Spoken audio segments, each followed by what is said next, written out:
క్రీస్తునందు ప్రియమైన ప్రేమధార టీవీ వీక్షకులకు మన ప్రభువును రక్షకుడైన యేసు క్రీస్తు ఘనమైన నామంలో శుభములు తెలియజేస్తున్నాం. నేటి మన ధ్యాన భాగంగా ద్వితీయోపదేశకాండం 28వ అధ్యాయాన్ని ధ్యానించుకోబోతున్నాం. ఈ అధ్యాయంలో రెండు ప్రధానమైన అంశాలు ఉన్నాయి. అవి విధేయత, అవిధేయత. ఈ రెండు పాత నిబంధనలో ప్రధాన ఇతివృత్తాలు. విధేయత అన్న అంశము ప్రభువుకు లోబడే వారందరూ సమృద్ధికరమైన ఆశీర్వాదాన్ని పొందుతారని ద్వితీయోపదేశకాండము 28వ అధ్యాయంలో స్పష్టంగా పేర్కొనబడింది. ప్రభువు అలాంటి వ్యక్తులను భూమి మీద ఉన్న సమస్త దేశాల కంటే ఉన్నతంగా హెచ్చిస్తాడు. ఆయన ఆజ్ఞలను పాటించినప్పుడు వారేమీ కోరుకోని అవసరం లేకుండానే భూమి సారవంతమైన ఫలమును అందిస్తుంది. తనకు లోబడినప్పుడు ఇశ్రాయేలు దేశమునకు భూమి మీద ఉన్న సమస్త దేశాలు భయపడతాయి. ఆ దేశం తలగా ఉంటుంది, పై చేయి అవుతుంది, ఇతరులకు అప్పు ఇస్తుంది. ఇక అవిధేయతకు ప్రతిఫలం శాపం. దేవుడు అవిధేయతను సహించడు, క్షమించడు. ప్రభువును ధిక్కరించిన వారికి అనేక శాపాలు వస్తాయి. ఫలితంగా వారి పంట, ఆరోగ్యం దెబ్బతింటాయి. ఈ అధ్యాయంలో 6 ఆశీర్వాదాలు చెప్పబడ్డాయి. అదేవిధంగా దేవుడి మాటలకు అవిధేయులైతే వచ్చే శాపాలు కూడా ఇందులో పేర్కొనబడ్డాయి. దేవునికి అవిధేయులైతే కలిగే పరిణామాలు ఎంతో స్పష్టంగా వివరించబడ్డాయి. ఇక వాటిని వివరంగా నేటి పాఠంలో మనము తెలుసుకుందామా? ప్రియ శ్రోతలు, ద్వితీయోపదేశకాండం 28వ అధ్యాయం మనం వినబోతున్నాము. ఇశ్రాయేలు చరిత్ర దేవుని సంకల్పమందు ఒక ప్రత్యేక స్థానాన్ని సంతరించుకున్నది. ఈ జాతి భవిష్యత్తు దేవుని చేతిలో ఉన్నది. వాగ్దత్త భూమిలో ప్రవేశించిన తరువాత వారు ఏమి కాబోతున్నారో, వారికి ఏమి జరగబోతున్నదో అదంతా దేవుడు ముందుగానే రాయించాడు. ఇశ్రాయేలు ప్రజలు తమ దేవునికి విధేయులైనప్పుడు వారికి ఆశీర్వాదాలు, అవిధేయులైతే శాపాలు. ఈ అధ్యాయంలో ఆశీర్వాదాలు పలుకబడ్డాయి. దేవుని నియమాలను త్రోసిరాజనే పక్షంలో వారు పరాయి దేశాలకు చెరగొనిపోబడడం తప్పదు. అయితే వారు పశ్చాత్తప్తులైనప్పుడు తిరిగి తమ దేశానికి వస్తారు. 2 సార్లు అలాగే జరిగింది. 3వసారి జరగబోతోంది. వినండి, ద్వితీయోపదేశకాండం 28వ అధ్యాయం. నీవు నీ దేవుడైన యెహోవా మాట శ్రద్ధగా విని నేడు నేను నీకు ఆజ్ఞాపిస్తున్న ఆయన ఆజ్ఞలన్నిటినీ అనుసరించి నడుచుకుంటే నీ దేవుడు నిన్ను హెచ్చిస్తాడు. నీవు భూమి మీద ఉన్న సమస్త జనములను మించిపోతావు. నీ దేవుని మాట నీవు వింటే ఈ దీవెనలన్నీ నీకు ప్రాప్తిస్తాయి. పట్టణంలో, పొలంలో నీకు దీవెనలు. నీ గర్భఫలం, భూఫలం, పశువుల మందలు, దుక్కిటెద్దులు, గొర్రెల మేకల మందలు, వీటన్నింటిపై దీవెనలు నిలిచి ఉంటాయి. నీ గంప, పిండి పిసికే తొట్టి దీవించబడతాయి. లోపలికి వస్తూ బయటికి వెళుతూ దీవించబడతావు. నీ శత్రువులు నీ ఎదటనే హతమైపోతారు. వారు నీ మీదికి ఒక త్రోవలో వచ్చి 7 త్రోవలలో వెనక్కు పారిపోతారు. నీ కొట్లలో దీవెన, నీ కృషి అంతటిపైన దీవెన. వాగ్దత్త భూమియందు దేవుడు నిన్ను ఆశీర్వదిస్తాడు. దేవుడు ప్రమాణం చేసినట్లు ప్రతిష్ఠిత జనమైన మిమ్మును ఆయన స్థిరపరుస్తాడు. నీవు యెహోవా నామమున పిలువబడుతూ ఉండగా ప్రజలందరూ నీకు భయపడతారు. నీ గర్భఫలము, నీ పశువులు, నీ నేల పంట, వీటన్నిటిలో ఈ వాగ్దత్త భూమియందు నీకు మేలే కలుగుతుంది. నీ దేశంపై వర్షాలు వాటి కాలమందు కురుస్తాయి. నీ కృషి యావత్తూ ఫలిస్తుంది. ఆకాశము తెరుచుకొని మంచి ధననిధిని నీపై కురిపిస్తుంది. అనేక జనములకు అప్పిస్తావు గాని అప్పు చేయవు. నా ఉపదేశంలో ప్రతి మాట విషయంలో కుడికి గాని ఎడమకు గాని తొలగకుండా, అన్యదేవతలను అనుసరించకుండా, వాటిని పూజించకుండా ఉంటే, నీ దేవుడైన యెహోవా ఆజ్ఞలను పాటిస్తే యెహోవా నిన్ను తలగా నియమిస్తాడు గాని తోకగా నియమించడు. శ్రోతలు వింటున్నారా? ఆశీర్వాదాలన్నీ షరతులతో కూడినవే. వారు దేవుని మాట వింటే, ఆయన ఆజ్ఞలను గైకొంటే, విధేయులైతే, లోబడితే అప్పుడు ఆశీర్వాదాలు ప్రాప్తిస్తాయి. అప్పుడు వారు పైన ఉంటారు గాని కింద ఉండరు. మీకు జ్ఞాపకం ఉన్నది గదా, గత అధ్యాయంలో 12 శాపాలు పలకబడినాయి. ఇక్కడ 6 దీవెనలు చెప్పబడ్డాయి. మిగతా 6 దీవెనల కోసం కొండమీద యేసు చేసిన ప్రసంగానికి వెళ్ళమని ముందే చెప్పాము. నాడు నేడు దేవునికి విధేయులైన వారే ఆశీర్వదించబడినవారు. ఇశ్రాయేలీయులు ప్రతిసారి ఎదురు తిరగడం, చెరపోవడం, పశ్చాత్తప్తులవడం, తిరిగి రావడం, ఇది ఒక చక్రభ్రమణంలాగా చరిత్రలో కొనసాగుతూ వచ్చింది. సోదరీ సోదరులారా, ఇందలి సత్యాలు మన ఆత్మలకు ఎంతో ప్రయోజనకరమైనవి. 15వ వచనం నుండి చెప్పబడిన మాటలు నిజంగా మందలింపు మాటలు. దేవుని మాట వినకపోతే ఏమి జరుగుతుందో దేవుడు చెప్తున్నాడు. దేవుని సమస్త ఆజ్ఞలను, కట్టడలను అనుసరించి నడుచుకోవలసిందని దేవుడు ఎంత చెప్పినా వినకపోతే మీ మీదికి శాపాలు వస్తాయి. పట్టణంలో, పొలంలో శాపం, నీ గంప మీద, పిండి పిసికే తొట్టి మీద శాపం, నీ గర్భఫలం, నీ భూమి పంట, నీ ఆవులు, నీ గొర్రె మేకల మందలు శపించబడతాయి. లోపలికి వచ్చినా బయటికి వెళ్ళినా నీకు శాపమే. నీవు పూనుకునే కార్యములన్నిట్లో నీ మీదికి శాపం, కలవరం, గద్దింపు. నీవు నీ దేవుణ్ణి విడిచి దుష్కార్యాలు చేసినందున హతం చేయబడి వేగముగా నశిస్తావు. తెగులు నిన్ను వెంటాడుతుంది. నీవు స్వాధీనపరుచుకునే దేశంలో నీవుండవు, క్షీణించిపోతావు. జ్వరము, మంట, ఖడ్గము, కంకి కాటుక, బూజు నిన్ను తరిమి కొడతాయి. నీ పైని ఆకాశము ఇత్తడి అవుతుంది, నీ కింది నేల ఇనుమవుతుంది. ధూళి, బుగ్గి నీ దేశం మీద వర్షిస్తాయి. నీ శత్రువుల ఎదుట నీకు పరాజయం కలుగుతుంది. ఒక్క మార్గాన వచ్చి 7 మార్గాలుగా పారిపోతావు. భూరాజ్యములన్నిటిలోకి చెదరగొట్టబడతావు. నీ కళేబరములు సకల ఆకాశ పక్షులు, భూజంతువులు తినివేస్తాయి. వాటినెవ్వరూ తోలివెయ్యరు. ఈజిప్టు పుండ్లు, మూలవ్యాధి, కుష్టు, గజ్జి నిన్ను పట్టి బాధిస్తాయి. అవి నీకు నయం కావు. వెర్రితనం, గుడ్డితనం, హృదయ విస్మయం నిన్ను బాధిస్తాయి.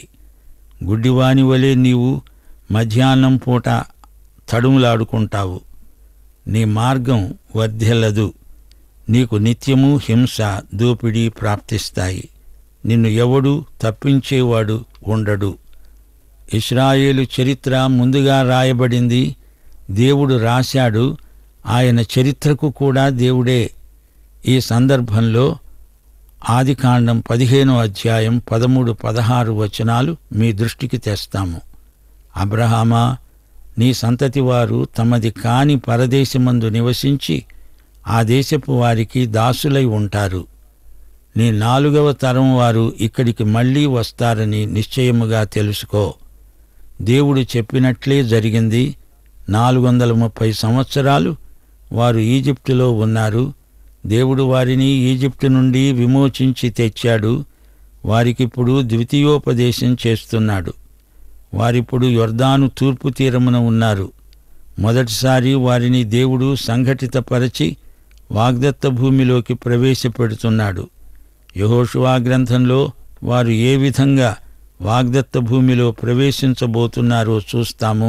న్యాయాధిపతుల గ్రంథంలో వారు వాగ్దత్త భూమిలో స్థిరపడిన విధానాన్ని చూడబోతాము. దేవుని ప్రవచనాలు అక్షరాలా నెరవేరుతున్నాయి.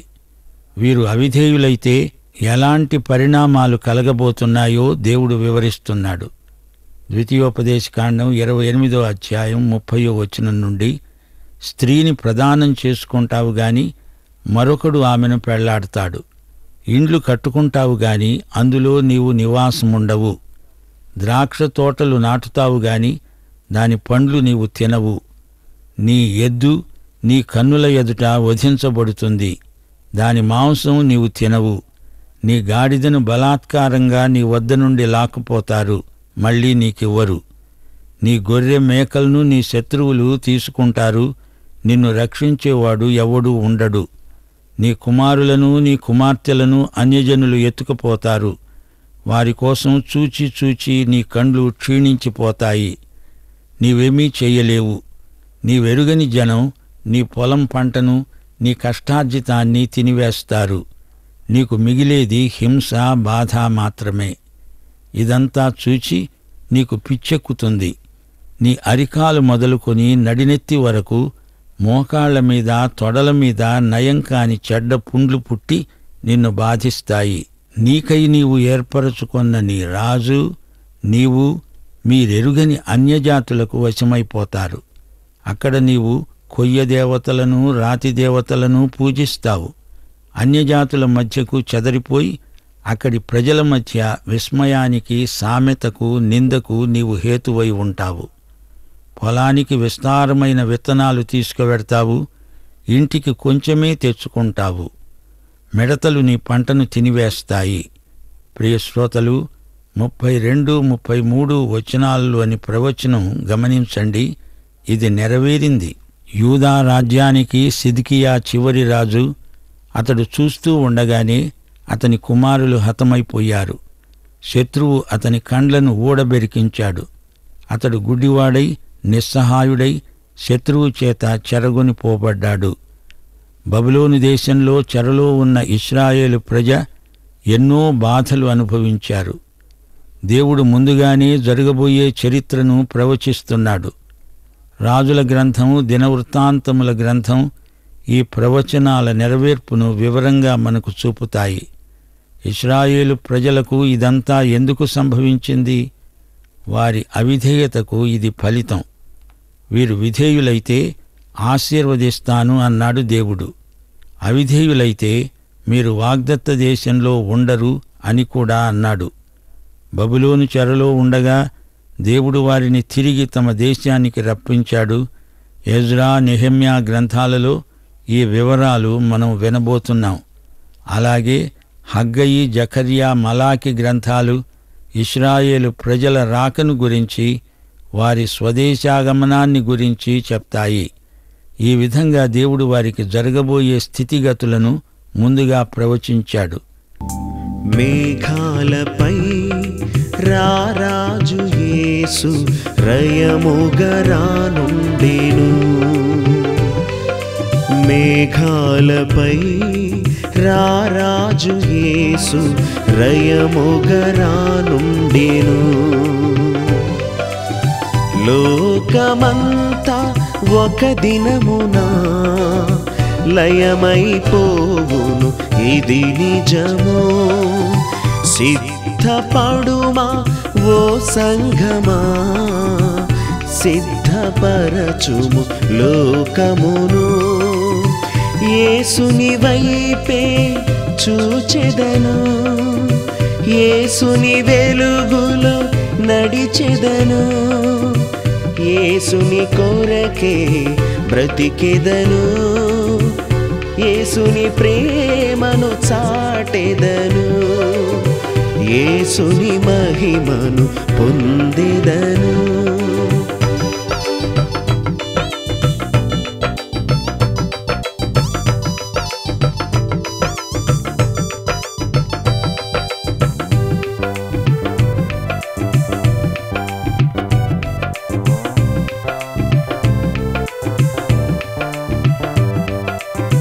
మొదట గొరియా పిల్లగా ఒదిగి వచ్చెను. మొదట గొరియా పిల్లగా ఒదిగి వచ్చెను. కొదమ సింగముగా ఇప్పుడు అధికారముతో రానుండెన్. కొదమ సింగముగా ఇప్పుడు అధికారముతో రానుండెన్.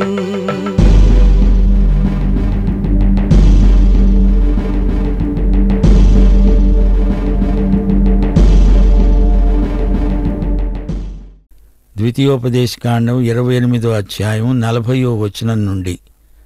నీ సమస్త ప్రాంతాలలో ఆలివ్ చెట్లు ఉంటాయి, కాని వాటి కాయలు రాలిపోతాయి. నీ తల అంటుకోవడానికి ఆలివ్ తైలం నీకు దొరకదు. పిల్లలను కంటావు గాని వారు చెరగొని పోబడతారు, నీ వద్ద ఉండరు. నీ భూమి పంటను, నీ చెట్లన్నింటినీ మిడతల దండు ఆక్రమించుకుంటుంది. మీ మధ్యన ఉన్న పరాయి వాళ్ళు హెచ్చుతారు, మీరు తగ్గిపోతారు. వారి వద్దనే మీరు అప్పడుగుతారు, వారే తల అవుతారు, నీవు తోక అవుతావు. ఈ శాపములన్నీ నీ మీదికి వచ్చి నిన్ను తరిమి పట్టుకుంటాయి. ఆయన మాట వెనక నీవు నాశనమవుతావు. నీ సంతానం మీద చిరకాలం శాపాలు నిలిచి ఉంటాయి. అవి సూచనగా విస్మయకారణమై ఉంటాయి. నీకు సర్వసమృద్ధి కలిగినా నీ దేవుడైన యెహోవాకు నీవు దాసుడవు కాలేదు. నీకు సంతోషము, హృదయానందము లేవు. గనుక నీ శత్రువులకు నీవు దాసుడవవుతావు. ఆకలిదప్పులు, వస్త్రహీనత మొదలైన అన్ని లోపములు నీ మీదికి వస్తాయి. వారు నీ మెడ మీద ఇనుపకాడి పెట్టి నిన్ను నాశనం చేస్తారు. గమనించారా? ఇది రోమా ప్రభుత్వాన్ని గురించిన ప్రవచనం.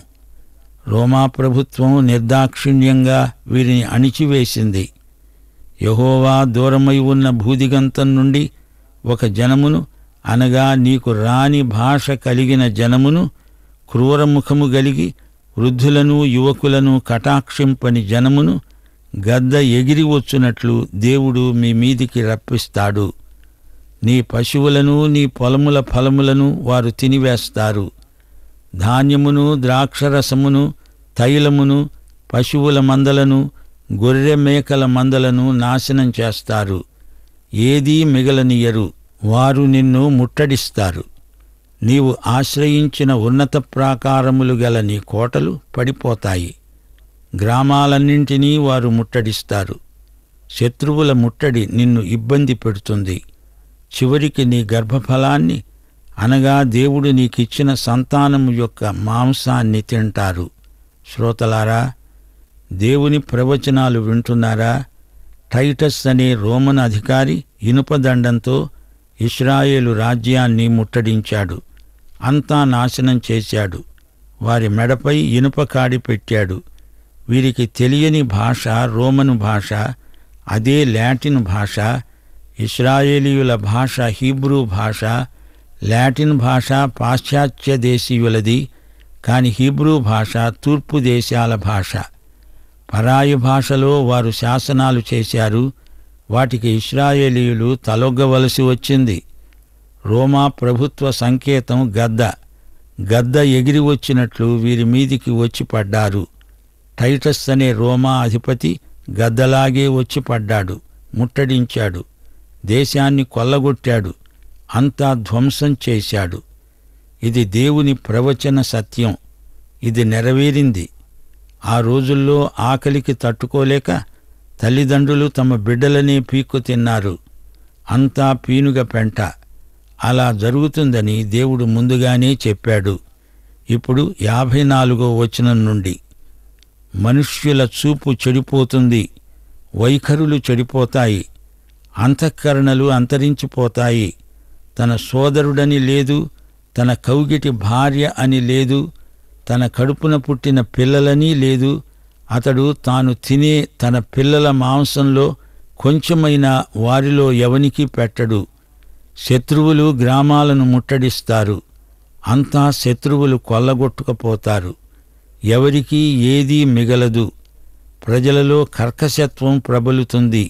సుకుమారంగా మృదువుగా బ్రతికిన స్త్రీలు సహితం, నేలమీద అరికాలు మోపలేని స్త్రీ కూడా తన కాళ్ల మధ్య నుండి పడే మావిని, తను కనబోయే పిల్లలను తానే రహస్యంగా తినాలని తన కౌగిటి పెనిమిటికి, కుమారునికి, కుమార్తెకు ఎవరికీ చెప్పకుండా వారి పట్ల దయమాలి ప్రవర్తిస్తుంది.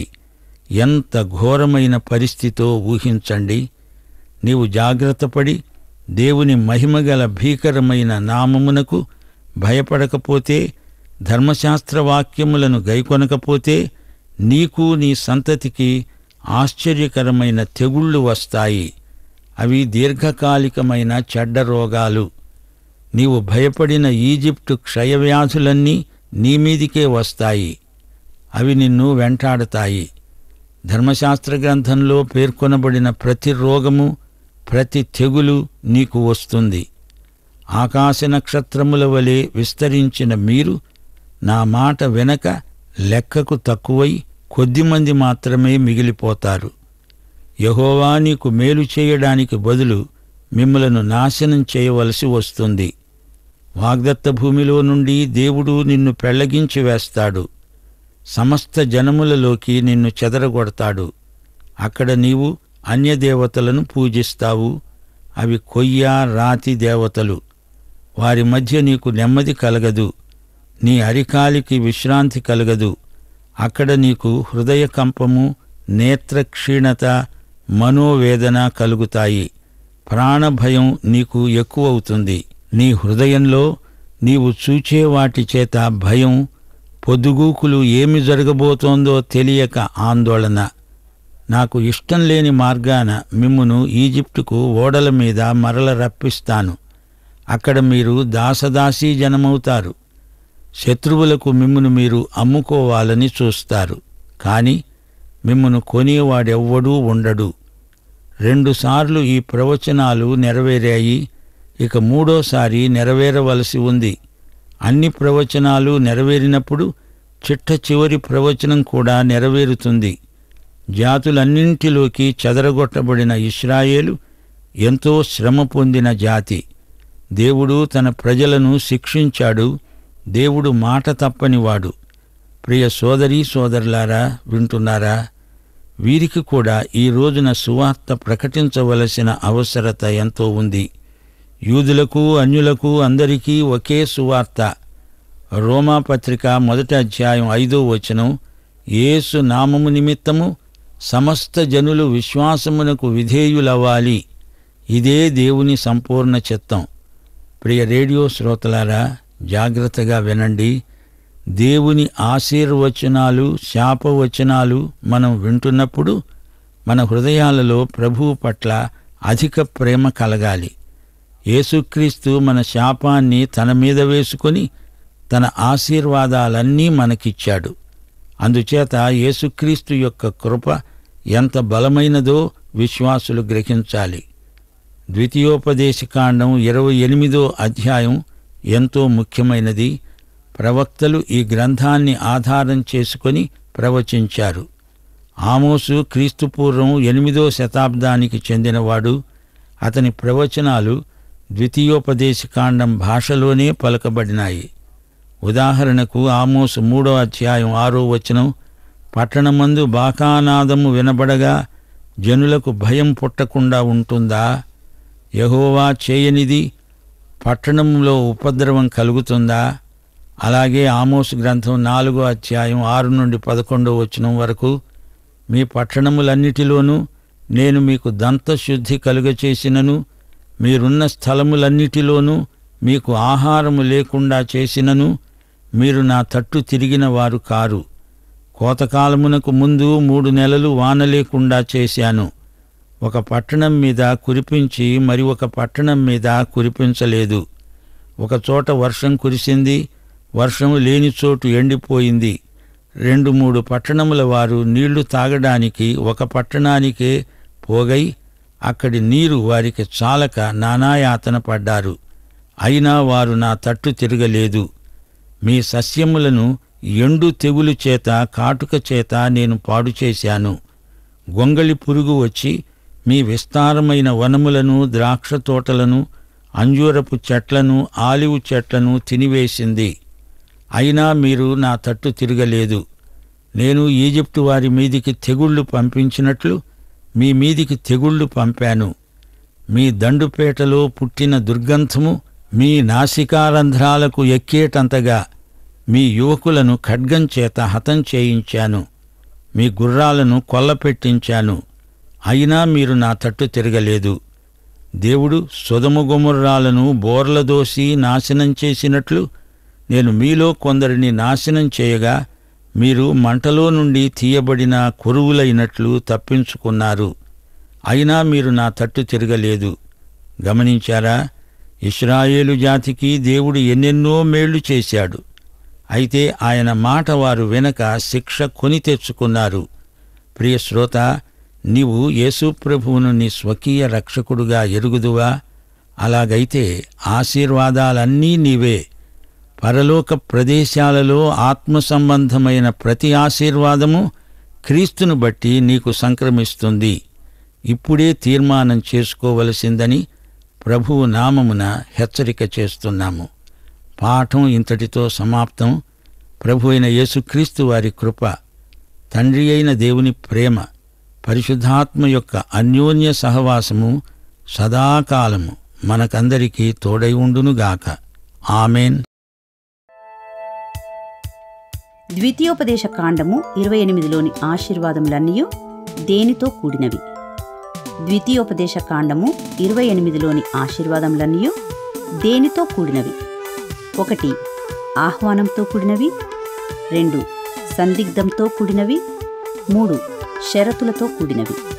ఈ ప్రశ్నకు సరైన జవాబును ఈ వాట్సాప్ నంబర్కు పంపండి. మా వాట్సాప్ నంబర్ 9399952570. ప్రియులారా, నేటి మన ఈ సందేశంలో 2 ప్రధానమైన అంశాలు అనగా విధేయత, అవిధేయత అనే అంశాలు ఉన్నట్లుగా గమనించాం.